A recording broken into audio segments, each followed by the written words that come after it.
তো hey guys, আমি সকাল থেকে কোনো ভিডিও দিতে পারিনি। তার কারণ আছে, এত সর্দি হয়ে গেছে আমার, এত সর্দি তার কোনো বলার নেই। তাও আজ শেষ মেলা, আর সবাই জানো আজকে শেষ হচ্ছে। তো আজ আমরা যাব মেলা দেখতে।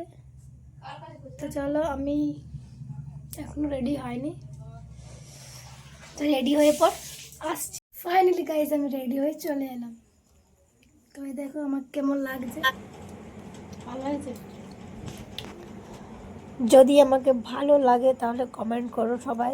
আমি জানি আমাকে ভালো লাগছে, কিন্তু তাও যদি তোমাদের পছন্দ।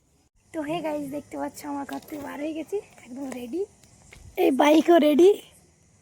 চলো ফাইনালি গাইস, মেলা পৌঁছে গেছি। চলো মেলার ভিতরে যাওয়া যাক। মেলার ভিতরে ঢুকার আগে অ্যানাউন্স করছিল, সে একটা ছোট মেয়ে হারিয়ে গেছে, ওই জন্য বুনুকে হাতটা ধরে নিয়ে মেলা ঢুকছিল।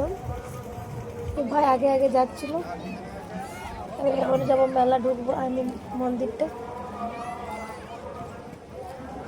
সব দিনের মতনও আজকে অনেকটা ভিড়, এই দেখতে পাচ্ছ। রাধা ভিড় রাধা। ফাইনালি মায়ের দর্শন পাই গেলাম। জয় মালা। আসছে বছর আবার হবে। তো কে কে এসেছিল কমেন্ট করবে। চলো টোরা টিকিট কেটে নিয়েছি, এবার ঢোকা যাক টোরাতে। বড়দিনও চাপিনি ফার্স্ট টাইম, ফাইনালি আমি ঢুকে গিয়েছি। ভয়ও লাগছিল আর এক্সাইটেডও লাগছিল, এক্সাইটেড পুরো হচ্ছে। এই দেখো পেছনে দুটো মেয়ে আছে, ওগুলো হচ্ছে বুনুর বান্ধবী। আমার ভয়েসটা সবাই ইগনোর করবে, এত শরীরটা খারাপ, কোনো বলার নেই, আওয়াজই বার হচ্ছে না। তো এই চলো আমরা দেখে পর বাড়ি যাওয়া যাক।